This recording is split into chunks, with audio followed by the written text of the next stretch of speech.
Bonjour, dans l'est de la France, trois petits mammifères, d'aspect sympathique, connaissent des destins et des statuts contrastés. Indésirable, le premier y est pourtant installé. Il s'agit du raton laveur, l'américain, rendu célèbre par David Crockett. Qualifié d'espèce exotique envahissante, il s'est notamment répandu en France à partir des bases de l'OTAN. En partant, les soldats américains ont abandonné dans la nature des spécimens qu'ils élevaient comme animaux de compagnie. Depuis prolifère le bandit masqué, nom donné au raton à cause de l'étrange ligne noire qui barre son museau. Peu farouche, l'animal est facile à admirer. Des riverains ont pris l'habitude de le nourrir, mais il est vecteur de maladies, gale, leptospirose, maladie de Carré et même rage. Le raton est un mésocarnivore, c'est-à-dire qu'il se nourrit majoritairement de viande. Destructeur de couvées, il peut ravager les poulaillers dont il escalade sans vergogne les clôtures. Bref, il fait chez nous, comme chez lui, sans craindre de prédateurs. L'Office de la biodiversité tente de l'éradiquer par des campagnes de piégeage et de chasse. Même souci avec le chien viverin, autre prédateur opportuniste.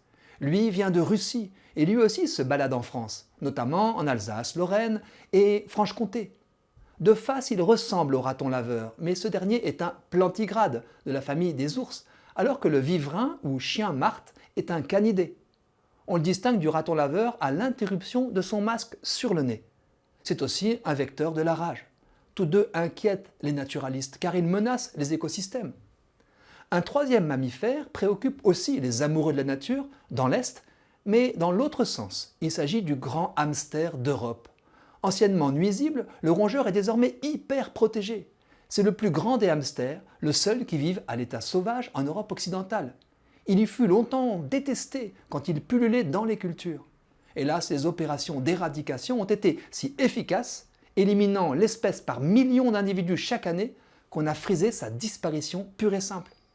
D'autant que l'agrandissement des parcelles agricoles rendait plus difficile son adaptation à la rotation des cultures, tandis que l'artificialisation des sols et le développement du maïs restreignaient son habitat. En 2019, il a été décrété en danger critique d'extinction. Entre les espèces envahissantes, incontrôlables et les autochtones qui disparaissent, vous allez conclure que le constat n'est qu'affligeant.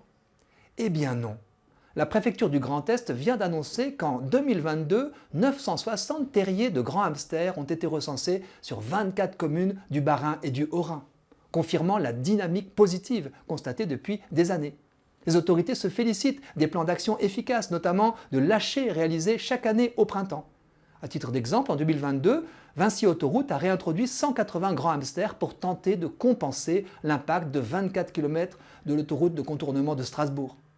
Après avoir maladroitement répandu des espèces indésirables ou menacé d'autres espèces qui faisaient partie de notre patrimoine naturel, nous assumons mieux notre responsabilité de régulateur raisonnable, avec certains succès.